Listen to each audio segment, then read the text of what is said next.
Bismillahirrahmanirrahim. Alhamdulillahi rabbil alamin. Wassalatu wassalamu ala nabiyyina Muhammad wa ala alihi wa ashabihi wa sallam. Amma ba'd. Sonte inshallah do të flasim për dy tema, të cilat ndërlidhen me dersët tona në përgjithësi dhe me dersët të cilat inshallah do t'i marrim në javën e ardhshme në vim, apo me librin që do të shpjegojmë.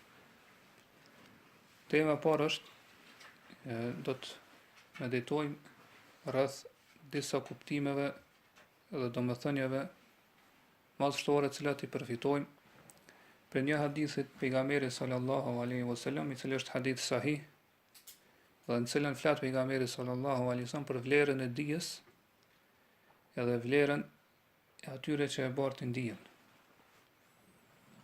Pra në dy sahihat transmetohet prej Muavijës radiallahu anhu, i cili tregon se pejgamberi sallallahu alaihi wasallam ka thënë: "Men yuridillahu bihi khairan yuwaffiqhu fid din." Men yuridillahu bihi khairan yufaqihu fid din. Atij që Allahu subhanahu wa taala ja don hajrin, ja don mirësinë, i jep të kuptuar në fe, i jep fiqh të kuptuar në fe. Kjo hadith vërtet është një hadith madhështor, që secili prej nesh do të ndalet edhe të përsiat apo të meditoj rreth këtij hadithi. Nga se edhe të është një hadith me vlerë të madhe, edhe është një hadith i cili ka pozitë veçantë në fenë e Allahut subhanahu wa taala. Po siç po e shohim këtë hadith, pejgamberi sallallahu alaihi wasallam po na nxit neve edhe po na inkurajon që me mësu, me marr dije, edhe më mundu që sa ma shumë mi kuptu çështjet e fesë, pa ma pas fiqh në fe. Më ndal edhe mi mësu këto çështje edhe më mundu mi kuptu ato. Po ashtu, kjo hadith më na tregon edhe vlerën e madhe të atij që Allahu subhanahu taala i ka dhënë sukses me ndjek këtë rrugë, po kërkimin e dijes fetare. Prandaj për këtë hadithi dalin ose dietarët i kanë përfituar shumë dobi. Ne do t'i përmendëm vetëm disa prej dobive që përfitojnë për këtij hadithi. E para është që ky hadith na mëson se gjitha çështjet dhe gjërat janë në dorën e Allahut subhanahu taala, edhe ndodhen me dëshirën edhe vullnetin e tij. Pa nuk ka mundësi me ndodh diçka në këtë univers veç se atëherë kur Allah subhanahu taala dëshiron atë gjë të ndodh me vullnetin e tij. Pra mirësia është në dorën e Allahut subhanahu taala. Dhuntia është në dorën e tij. Edhe begatia është në dorën e tij. Pra kujt don Allahu subhanahu taala i jap edhe i dhuron, edhe begaton me ndonjë mirësi. Çu ka në ajetin në surën Hud ajeti 88, kur Allah subhanahu taala flet për Shuaibin alayhis salam, i cili i ka bërë davet dhe i ka thirr popullin e tij në punë të mira, edhe ka thonë që unë nuk ju kundërshtoj në ato punë të mira që i urdhnoj, edhe në fund ka thonë wa ma tawfiqi illa billah. E gjithë suksesim është në dorën e Allahut, pra vjen prej Allahut. Pra kjo mesazh apo kjo pejgamberi që më është dhënë mua, edhe thirrja drejt saj është prej mirësisë të Allahut subhanahu taala, po me suksesin e Allahut. Alayhi tawakkaltu wa ilayhi unib, tek ai mbështetem dhe vetëm tek ai kthehem. Pra kjo është një anë ose aspekt shumë i rëndësishëm i akidës, besimit ton. Po me besu bindshëm që gjërat janë kthehen te Allahu subhanahu taala dhe janë në dorën e tij. Po nuk ka mundësi që ty t'jepet dija apo t'jepet punuarit me dijen, me atë që e din, veç se atëherë kur Allahu subhanahu taala t'jep sukses drejt saj. Atëherë kur Allahu subhanahu taala t'inspiron, apo kur Allahu subhanahu taala t'begaton me këtë gjë. Pra Allahu subhanahu taala është ai i cili mëson njeriu, mëson robën me atë që ai nuk din. Po ja mëson atë që ai nuk e din. Allahu subhanahu taala është ai i cili pasi që të mëson ty, pastaj t'jep sukses me punu me këtë dije. Pa gjithë çështja kthehet te Allahu subhanahu taala, gjithë çështja është në dorën e tij. Prandaj vetë Allahu subhanahu taala ja thot këtë gjë Muhamedit sallallahu alaihi wasallam, krijesës më të mirë. Po siç e shohim në surën Nisa ajetin e 13 thot: "Wa'allamaka ma lam takun ta'lam." Allah ta ka mësuar ty, pra i thot pejgamberi atë që ti nuk e ke ditë. Pa Kur'anin, Sunetin e kështu me radhë. Wa kana fadlullahi alayka kabira. Edhe mirësia e Allahut ndaj teje është shumë e madhe. Po kjo dije që të është dhënë ty, dituria dhe të punuarit me të është një mirësi e madhe që ta ka dhënë Allahu subhanahu wa taala. Po ashtu në surën Rahman, Allah thot Ar-Rahmanu 'allama al-Qur'an, i gjithëmshëm është ai i cili ja ka mësuar njeriu të Kur'anin. Pra kjo është një mirësi e Allahut subhanahu wa taala, prandaj duhet që ai i cili kërkon dije fetare, ai i cili mëson për fenë Allahut subhanahu wa taala, vazhdimisht ja kujtoj vetes këtë kuptim dhe këtë domethënie. Vazhdimisht ja kujtoj vetes këtë akide, këtë besim të rëndësishëm. Edhe për këtë që po flasim, po për kërkimin e dijes, por edhe në gjitha temat prej temave të fesë. Madje njeriu do t'ja kujtoj këtë gjë vetes tij, edhe në gjitha interesat edhe dobit që kanë të bëjnë me këtë botë, edhe me botën tjetër. Po interesat fetare edhe interesat e dunjas. Po do të m'ja kujtu vetes se gjërat janë në dorën e Allahut, edhe Allah është ai i cili t'jep sukses. Por në sukses është vetëm dorën e tij. Dobia e dytë, ose kjo dobia e parë na çon te dobia e dytë, e cila është që tregon për rëndësinë e mbështetjes në Allahun subhanahu wa taala. Pra që muslimani gjithmonë do të mbështetet Allahut edhe të kërkojë ndihmë prej Allahut subhanahu wa taala. Që është ka në hadithin sahih i pejgamberit sallallahu alaihi wasallam, i cili ka thonë ihris ala ma yanfa'uk wasta'in billah. Kushtoj kujdes edhe rëndësi gjërave që të bojnë dobi. Edhe kërkoja ndihmë prej Allahut subhanahu wa taala. Pra mbështetja e Allahut edhe kërkohet që Allah më ndihmon këto çështje. Po ashtu pejgamberi sallallahu alaihi wasallam i ka thonë Muadhit, inni la uhibbuk ya Muadh, ka thonë o Muadh, ty du shumë. La tad'anna dubara kulli salatin an taqula Allahumma a'inni ala dhikrika wa shukrika wa husni ibadatik. Prandaj thot mos e neglizho apo gjithmonë thuaj në fund çdo namazi, lut Allahun me këtë lutje, më thon o Allah më ndihmo mua që të përmend ty shumë, që të falenderoj shumë, po të jem mirënjohës, edhe ta kryej adhurimin tim ndaj teje në formën më të mirë, formën më të përkryer. Pra muslimani, ai i cili mëson për fenë Allah subhanahu wa taala, që është kërkues i dijes, ka nevojë të madhe që gjatë kërkimit dijes, pra ta di se është kjo ndodh me ndihmën e Allah subhanahu wa taala. Po dija kërkohet atëherë kur Allah subhanahu wa taala ndihmon ty, atëherë kur Allah subhanahu wa taala t'jep sukses ty. Allah subhanahu wa taala po ashtu qysh ndihmon ty me kërku dije, ai është i cili ndihmon ty me punu me këtë dije, me atë që te ke mësuar. Pra do të me kërku këtë ndihmë prej Allahut subhanahu wa taala. Po ashtu do të me lutë Allahun subhanahu wa taala që me të përforcu ty, që ti jesh i fortë dhe i qëndrueshëm në këtë dije cilën e kërkon edhe cilën e mëson, po ashtu edhe në punuarit me këtë dije. Po që Allah me të forcu që ti jesh i vazhdueshëm deri momentet e fundit të jetës. Po Allah subhanahu wa taala pra me të dhënë sukses edhe me ndihmu.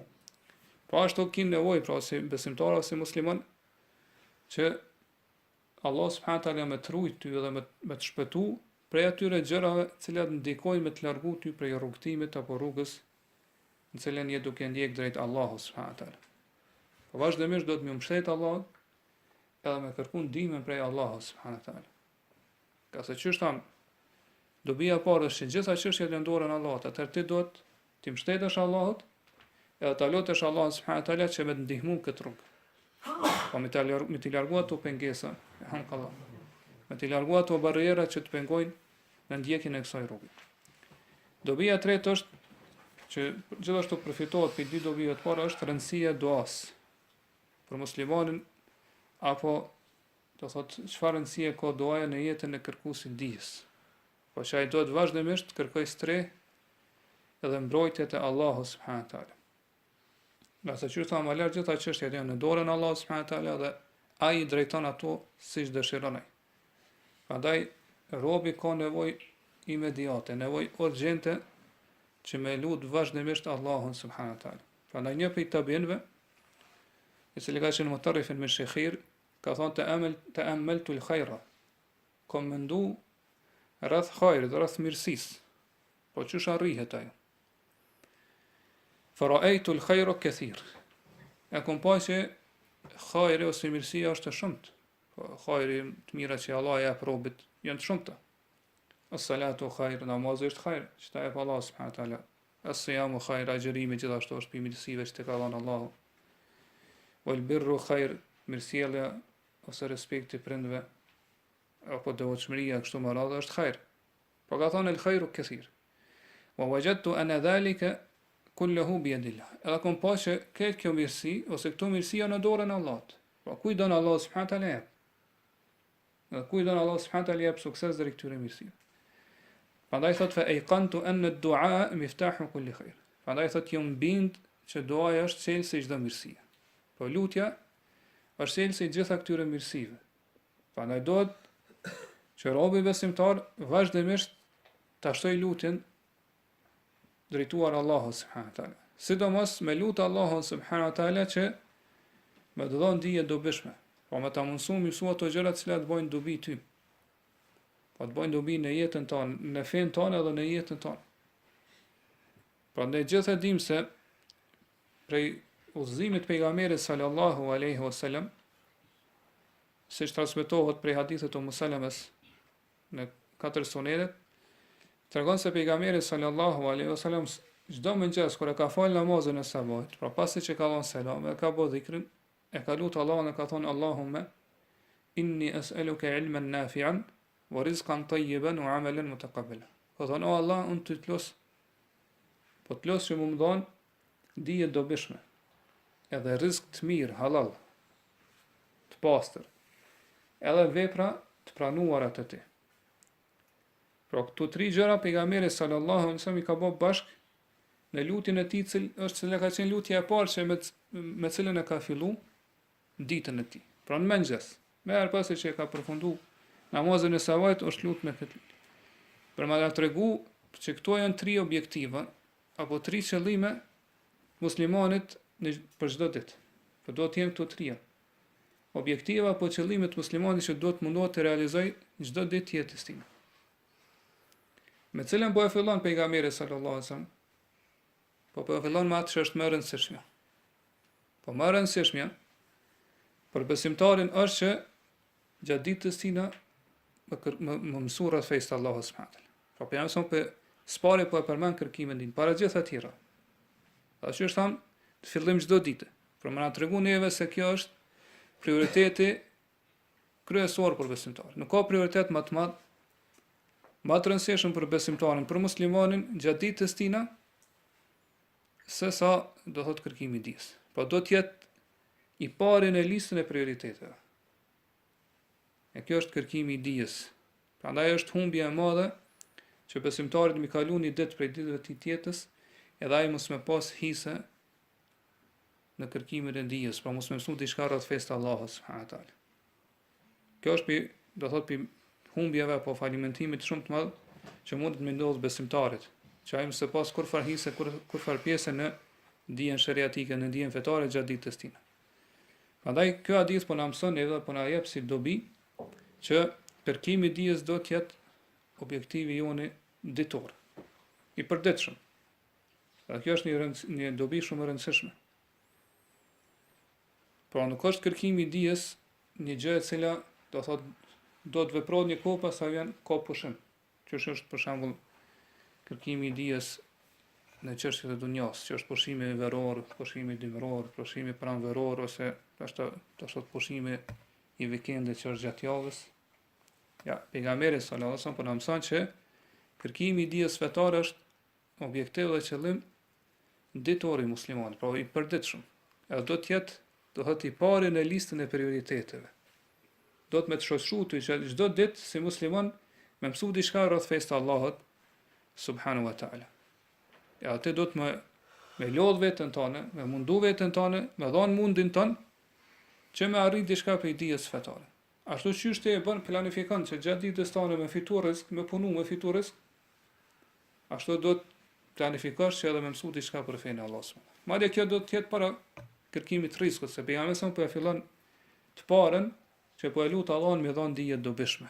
E pastaj kërkues të dijes kuptohet dallojnë sa arrin, do thotë varësisht prej mundit që dhojnë, varësisht prej aktivitetet e kështu me radhë, dallojnë, do thotë edhe në kërkimin e dijes. Dikush përfiton më shumë, dikush përfiton më pak e kështu me radhë. Dobia e katërt që përfitohet me këtë hadith e madhësor është se Do thot kur besimtari e ndjek këtë rrugë, po kur muslimani e ndjek këtë rrugë, kërkimin e dijes, edhe kur zemra e tij dhe gjoksi i tij është, do thot ndjen gëzim, do thot hapet dhe ndjet në rahati, do thot ndjet, do shpirti i tij në ndjen prehje.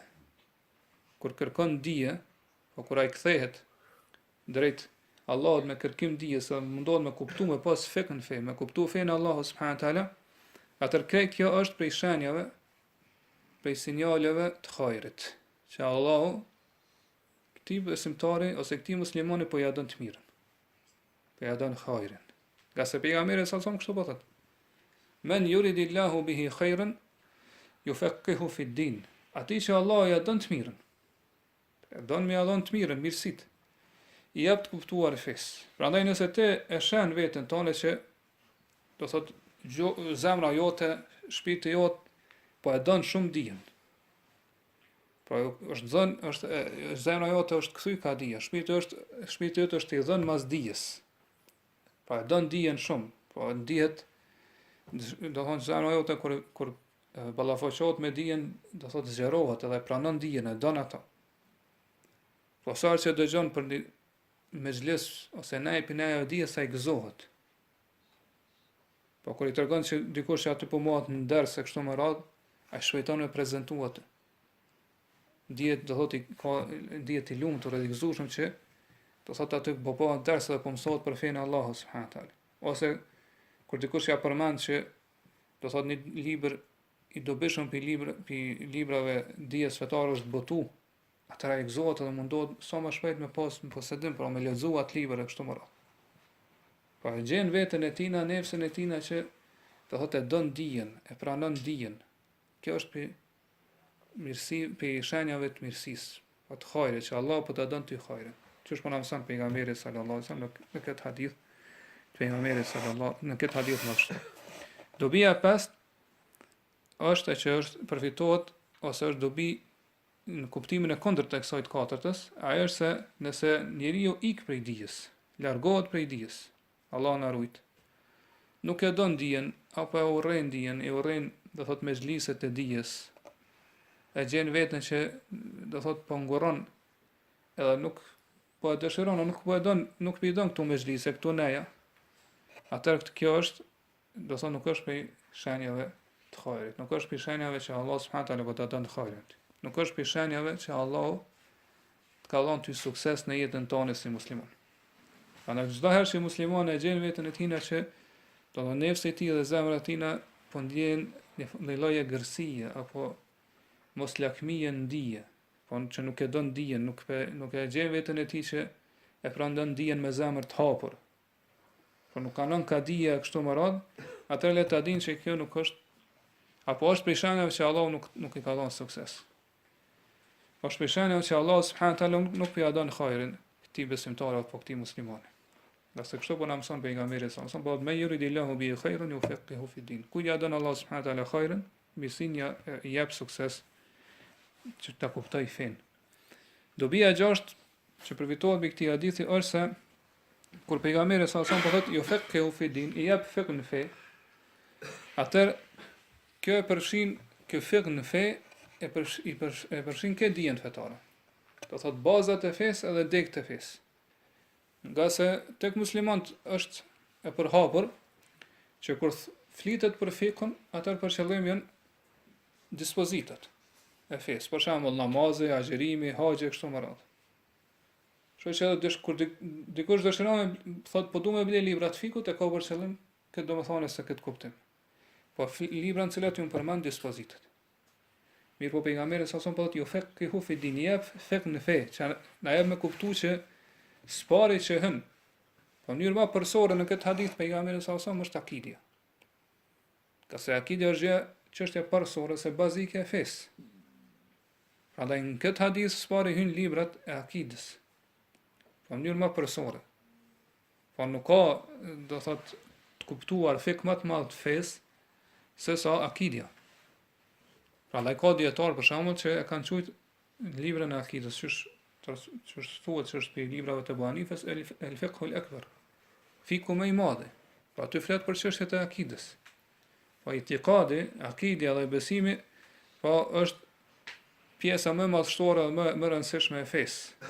A kjo është fiku më i madh i fesë. Për këtë arsye, pejgamberi sa son po ku ja don Allahu të mirën, ju jep fik në fe. Po në këtë fe. Po nuk është për qëllim vetëm në dispozitat e fesë. Mirë po qysh tham, spari këtu përfshihet, do thotë çështja e akidës. Ajo që sqaron më shumë këto është hadithi i Xhibrilit, hadithi i njohur që ka ardhur te pejgamberi sa son dhe i ka thonë më trego për Islamin, më trego për imanin, më trego për ihsanin. Në fund hadithet pejgamberi sa son ka thonë fa innahu Jibril atakum yuallimukum dinakum. Kjo është Xhibrili, erdhi t'ja mësoj fenë juaj. Pra feja është i gjithë Islami. Po me veprat e tij, do thotë imani, çështjet e akidës, me besu çështjet e akidës, po ashtu për atë përfshihet edhe ihsani. Po që njeriu të mundohet të përkryej veprat edhe adhurimet e tina. Po që kur të adhuron Allahun subhanahu wa taala të mundohet të adhurojë në mënyrën më të plotë, më të përkryer, në mënyrën më të përsosur. Po sa më shumë do thotë ta kryej atë adhurim që duke kërkuar sa më shumë afrim dhe kënaqësinë e Allahut subhanahu wa taala. Kjo është ihsan, pra që njeriu të mundohet që me bas vepra të mira dhe fjalë korrekte sakta me cilat e kërkon kënaqësinë e Allahut subhanahu wa taala. Dobia e 7 që përfitohet për këtij hadithi është që tregon rëndësinë e fikut. Fik, që është thamë në fillimderi, qëllimi është të kuptuarit. Pra nuk është fik ose dije në fe, si është që njeriu i mësu ajetet përmesh. Po mësu Kur'anin përmesh, apo mësu hadithe përmesh. Mirë po dije në fe është mi kuptu. Pra me pas film të fe, me kuptu thellësisht kuptimet edhe domethëniet e Kur'anit dhe Sunetit pejgamberit sallallahu alaihi wasallam. Për këtë arsye Allah thot në surën Muhammed në ajetin 24, afala yatadabbarun al-Quran. A nuk po meditojnë ata rreth Kur'anit? Po qëllimi nuk është me lexu Kur'anin. Mirë po me meditu rreth tij. Po ashtu në surën Mu'minun në ajetin 68 thot afalam yadabbaru al-qawl. Pse ata thot sikur ata të meditojnë rreth fjalëve të Allahut subhanahu wa taala. Në surën Sad në ajetin 9 Allah thot kitabun anzalnahu ilayka mubarakun liyadabbaru ayatihi waliyatadhakkara ulul albab. Thot këtë libër ta kemi zbrit ty, ose këtë libër që ta kemi zbrit ty është i bekuar, është i bereqetshëm. Çka është qëllimi i zbritjes të librit? Thot liyadabbaru ayatihi, që ata të meditojnë rreth ajeteve të tij. Po të mundohen mi kuptu ato, domethënë të kuptimet e tyre. Edhe që të kujtohen ata që janë të mençur. Pra, të kuptuarit e fesë, kuptuarit e Kur'anit, ajeteve, haditheve të pejgamberit, kjo është një gjë për cilën lavdrohet besimtari nëse Allah subhanahu wa taala jep sukses. Edhe njerëz dallojnë sa i përket kuptuarit edhe fikut në fenë e Allahut subhanahu wa taala, po ka dallim të madh mes tyre. Prandaj ka mundësi që njeriu për shembull me bart një dije, me bart një pjesë dijes, mirë po nuk e kupton mirë ato. Për këtë arsye pejgamberi sallallahu alajhi wasallam ka thënë rubba hamili fiqhin laysa bifaqih. Do të thotë dikush i cili e bart fikun, pra dijen rreth fesë, nuk është vetë faqih, pra nuk e kupton ato. Wa rubba hamili fiqhin ila man huwa afqahu min. Ja ka mundësi ai që e bart një pjesë të fesë. Thotë ja bart dikujt i cili është më i dijshëm se saj. Pa i cili e kupton më mirë atë hadith pejgamberit sallallahu alajhi wasallam, sa ata jetë kështu. Prandaj ndodhin disa raste që nxënës i cili mësonte një dietar, ja tregon një hadith që ai dietar nuk e ka dëgjuar më herët. Nuk ka pas dije rreth tij. Mirë po, do thotë ai dietari fillon me nxjerrë dobi prej atij hadithi, dobi të shumta që këtij nxënësi as nuk i ka shkuar mend. Nuk i ka shkuar mend ato dobi që përfiton prej atij hadithi. Edhe pse ai ka ditë ndoshta përmesh, e ka mësuar, edhe ka memorizuar përmesh atë hadith. Prandaj ky hadith po na jep neve këtë dobi po na tregon se sa e rëndësishme është fikun fe, pra me kuptu hadithet e pejgamberit sallallahu alajhi wasallam, ose para hadithave me kuptu ajetet e Allahut, hadithet e pejgamberit sallallahu alajhi wasallam me kuptu me kuptim të saktë. Edhe me ditë domethëniet e tyre. Po nuk duhet kuptohet që fiku ose tjetra, do thonë dobi që përfitohet pikë këtij hadithi është se fiku nuk është thjesht vetëm të kuptohet, që thamë deri tash, mirë po edhe të punohet me ato hadithe, punohet me ato ajete. Pra fiku i cili është fik i dobishëm, pra që te ke arrit me kuptu fenë Allahut subhanahu wa taala, është ai fik i cili sjell si rezultat edhe fryt punën, veprën. Pra që të punosh me atë dije. A të afrohesh te Allahu subhanahu wa taala për mes asaj dije duke zbatuar dhe praktikuar në jetën tënde të përditshme. Kjo është kuptimi i hadithit. Pa kuptimi i këtij hadithit është që kujt ja don Allahu subhanahu wa taala të mirën i jep sukses me kuptu fen, pa me kuptu domethënë edhe kuptimet e Kuranit dhe Sunetit të pejgamberit sallallahu alajhi wasallam, i kuptuar ose të kuptuar i cili sjell si rezultat, si fryt që ai do thot punon me ato hadithe ose punon me atë dije që e ka. Madje nuk ndalet vetëm kaq. Po pe dijes dobishme që Allah subhanahu wa taala jep dikujt nuk është vetëm me punu me ta, mirë po edhe me bën dahat. Do thotë i thirr edhe të tjerë të thirr në atë dije. Që thot Allah subhanahu wa taala në surën Tawbah në ajetin 122,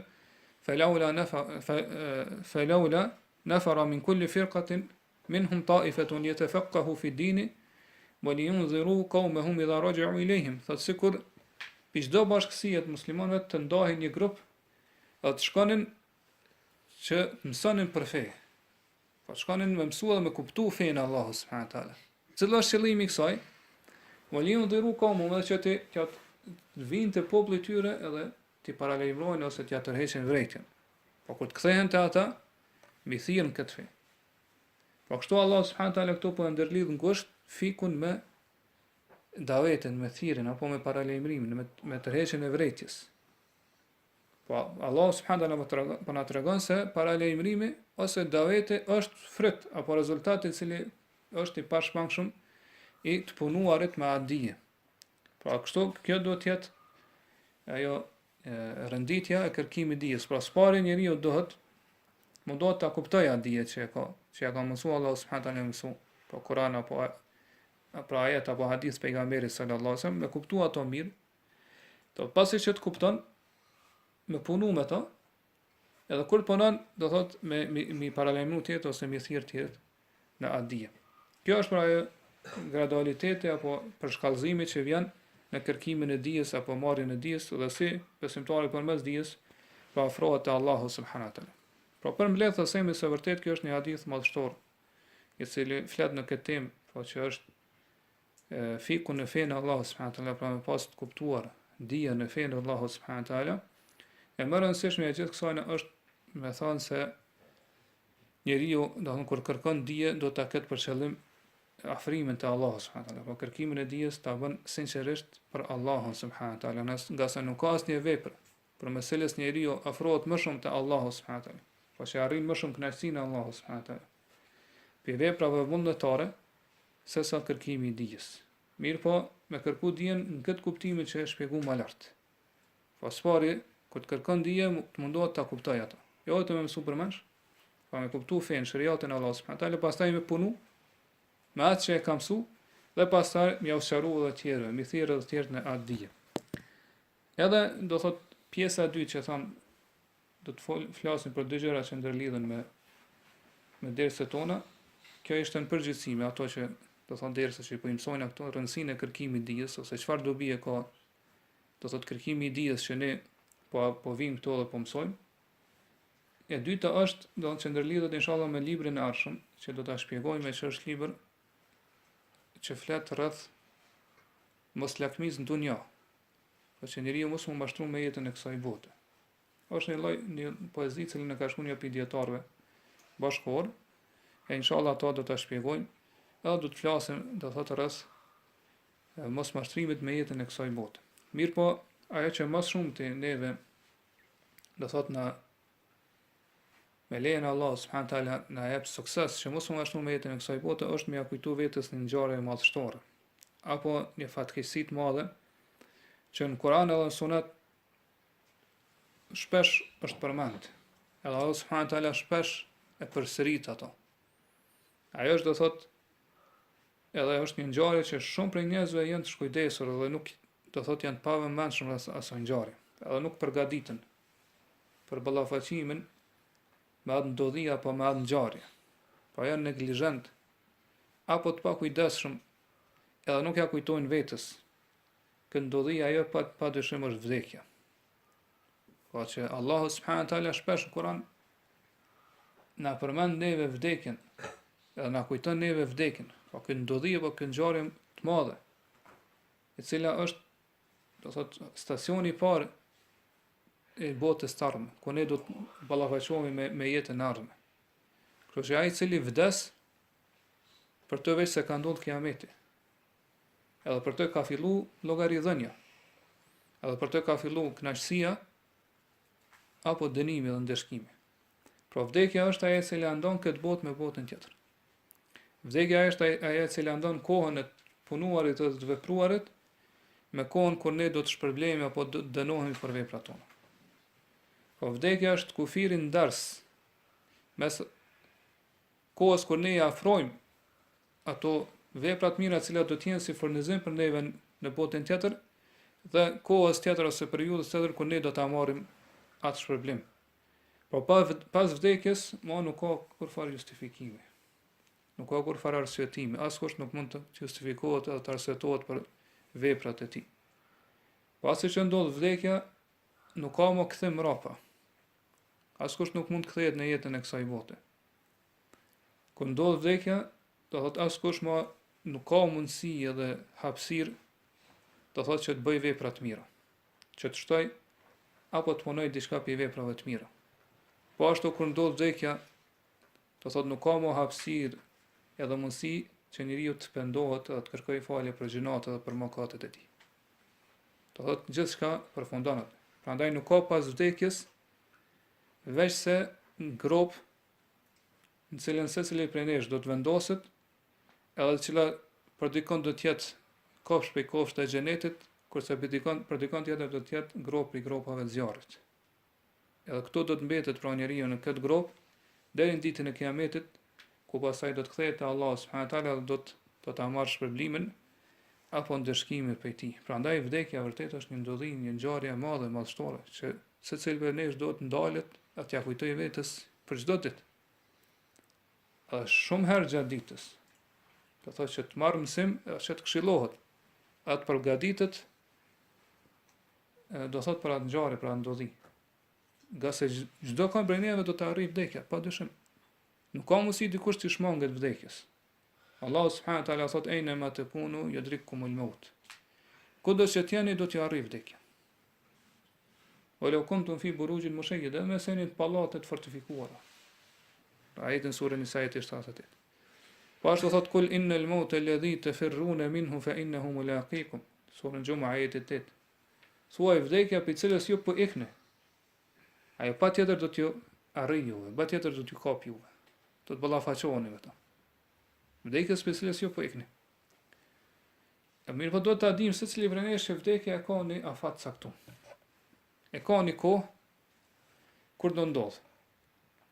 Mirë po kur vjen vdekja dhe kur ndodh vdekja, atëherë mali nuk vonohet asnjë çast, as nuk shpejtohet. Allah subhanahu wa taala fa idha jaa ajaluhum la yasta'khiruna sa'atan wa la yastaqdimun. Kur janë ajeli tyne, pra koha e caktuar për me vdek, ose për mi përfshi dënimi Allah subhanahu wa taala, atëherë thot ata kjo nuk shtyhet as për një çast sa më, do thot pi çasteve ose pi aty në momente më të shkurtë që mundet me mat njëri.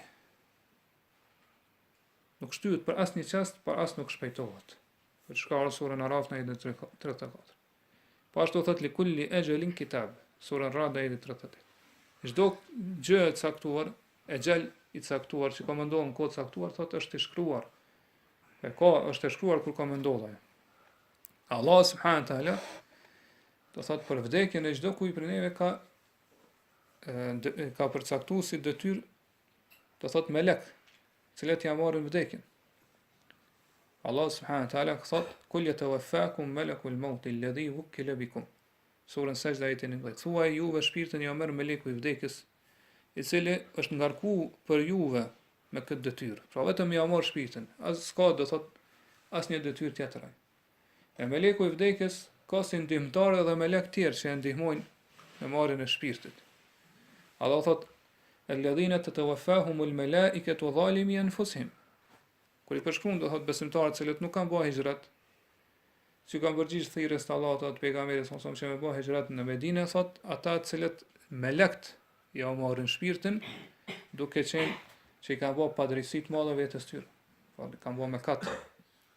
Po ashtu thotë të vefet rusulan. Kur ndonjëri për tyre ju vjen vdekja, shpirtin ja marrin të dërguarit ton. Pra Allah subhanahu wa taala po tregon se meleku i vdekjes ka melek tjerë që të ndihmojnë në këtë gjë, në këtë çështje. Prandaj vdekja kur vjen nuk bën dallim mes të madhit edhe të voglit. Kto do të më pas parasysh. Pra njeriu nuk do të mashtrohet me thonë unë jam i ri. Edhe do thotë ka kohë kur do të më vijë vdekja. Do të andes se kam arrit pleshnin ose moshën e shtyrë. Vdekja kur vjen nuk bën dallim. Ai i ri apo ai i vjetër. Ai i moshuar. Nuk bën dallim ai i mashkull apo femër, ai i smut apo ai i shëndosh. Do ka mundësi që kur hyn vdekja në një shtëpi, do në atë shtëpi të jetë një njeri i shtyrë, plak, i moshuar. Tjetri do thotë është i smut. Mirë po, do thotë vdekja merr vetëm ato i cili është i ri edhe është i shëndosh. Po s'ka pas kurfar problemi me shëndetin e tij. Prandaj vdekja nuk bën kësi dallime. Ai i ri apo ai i vjetër. E askush prej nesh nuk e din se kur do t'i vijë vdekja. Kur e ka xhelin në afatën e tij të caktuar.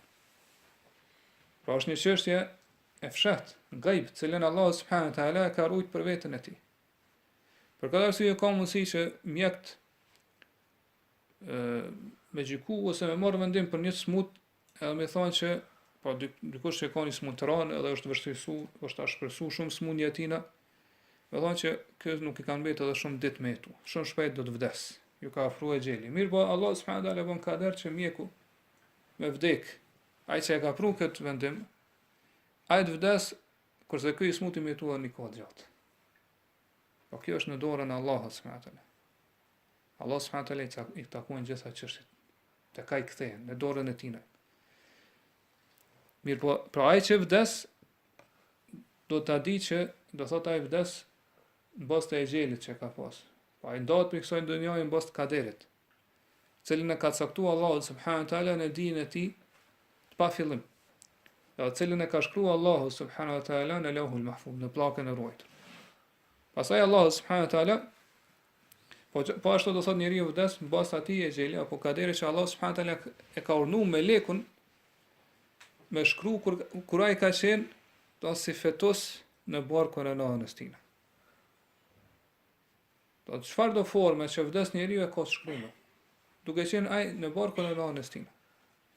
Po pavarësisht ta vdes për shkak të zjarrit apo vdes për shkak do thot fundosis në ujë apo e vran dikush apo me forma tjera të vdekjes.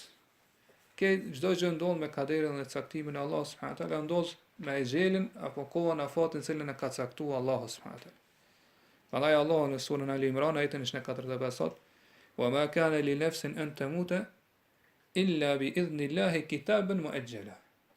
Asnjë shpirt nuk vdes veçse me urdhën me lejen e Allahut subhanahu wa taala, me vullnetin e tij, cilën e ka shkruar Allahu subhanahu wa taala në libër, po është e shkruar në një libër, po muajjalan në libër cilën është e Allahu subhanahu wa taala. Prandaj kjo është një ndodhi e madhe që robi besimtar do të vazhdimisht ja kujtojë vetes tina.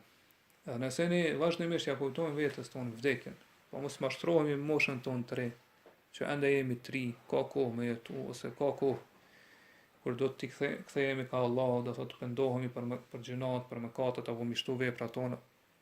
Nëse ne ja kujtojmë vetes tonë vdekjes edhe patjetër që ne kjo do të na shtyjë neve që mu përgatit për këtë ditë, për këtë ngjarje, për këtë ndodhi. Përgatitemi.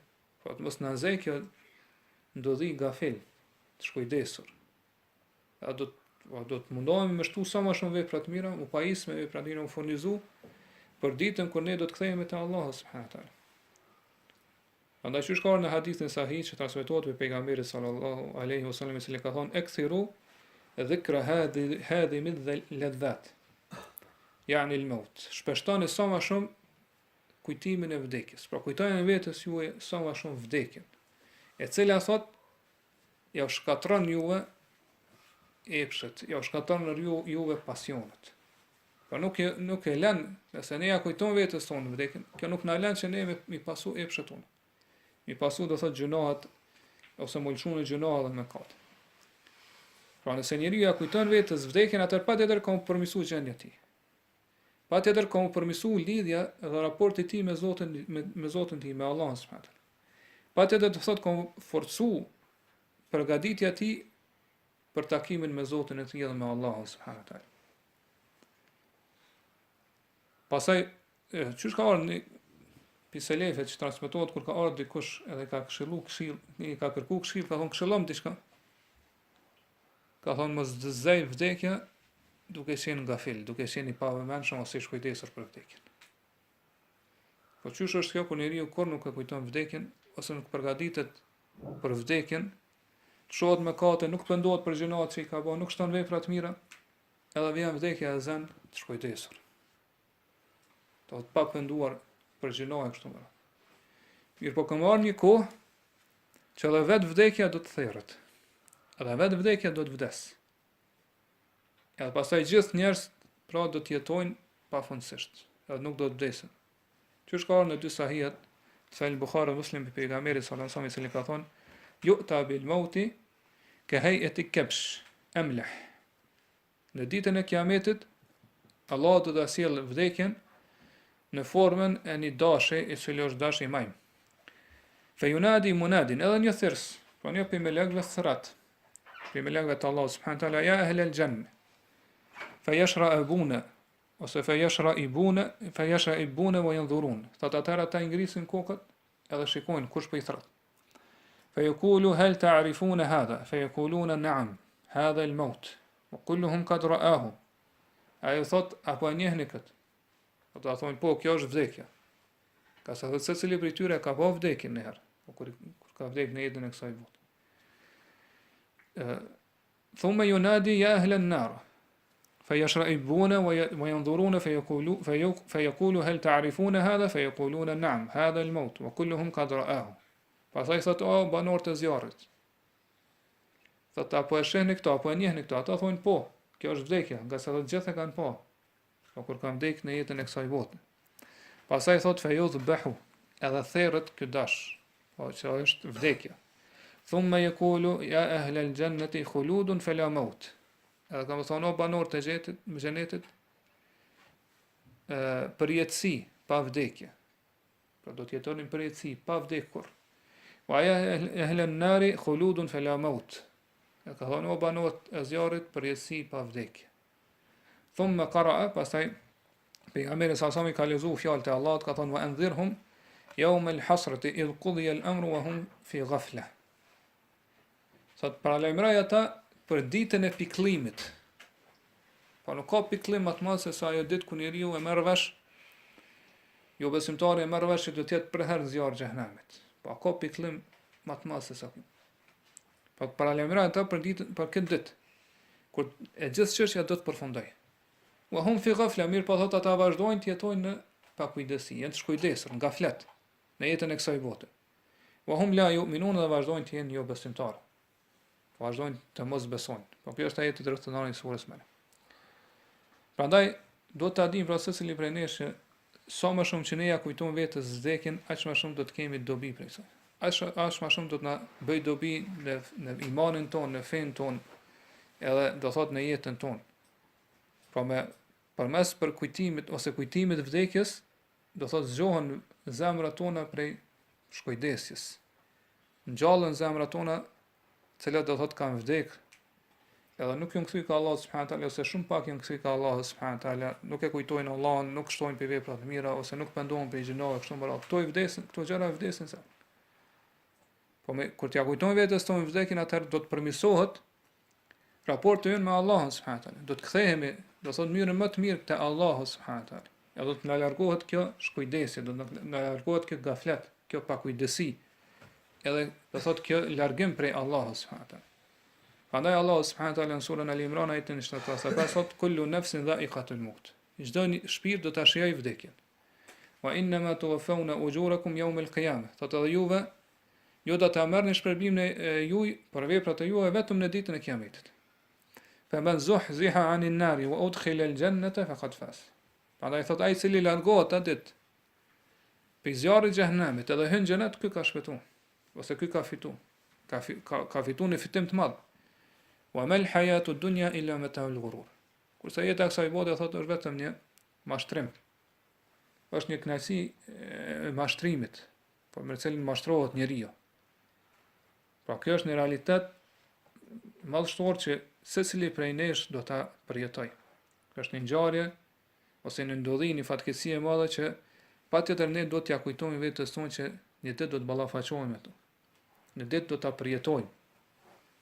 Prandaj kur një prej selefit ka dashur me këshillu një njeri, e ka marrë edhe ka dërgu te varret në varreza. Ai ka thonë: "Ra'ayta ya hadha law kunta makana ha'ula'i fa madha tatamanna?" Ka thonë: "Çfarë po ta marrmania sikur të kishe qenë vendin e këtyre tash, këtyre që janë vdekur aty në varreza? Çfarë kishe shpresu? Çfarë kishe pas dëshirë?" Qala atamanna an a'uda ila al-hayati ad-dunya thaniya li a'mala salihan ghayra alladhi kuntu a'mal. Thot kisha shpresu se kisha dashur që më kthye edhe një herë në jetën e kësaj bote, edhe me bëve vepra të mira që nuk i kum bë më herët. Po ai që është në varr kët, secili prej atyre që janë në varr ka këtë dëshirë, po që kanë qenë neglizhent ose të mangë në veprat e mira.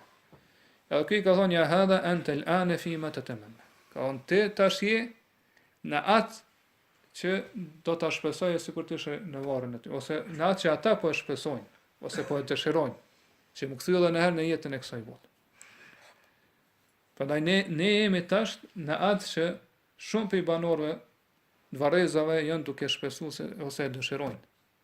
Po jemi duke jetu në jetën e kësaj bote me shëndet, po jemi duke gëzuar shëndet plot, jemi duke jetu në siguri, pa kur far frike, po jemi duke pas, alhamdulillah, rrezik të mjaftueshëm, pas jemi duke përjetu varfëni apo uri. E pas një kohë, pra, patjetër që do të vijë koha kur ne do ndahemi prej gjitha këtyre gjërave. Do ndahemi prej kësaj jete. Kur na vije xheli apo afati i caktuar, kur na ka caktuar Allahu subhanahu wa taala.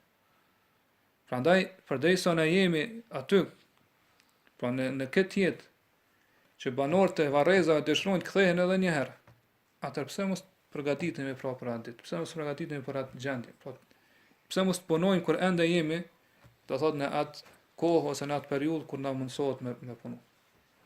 Prandaj do ta dim se pra i menshëm për besimtarë është ai i cili e gjykon veten e tina, e dënon veten e tina për gjinoa, për mëkate, edhe do thotë përgatitet për jetën pas vdekjes.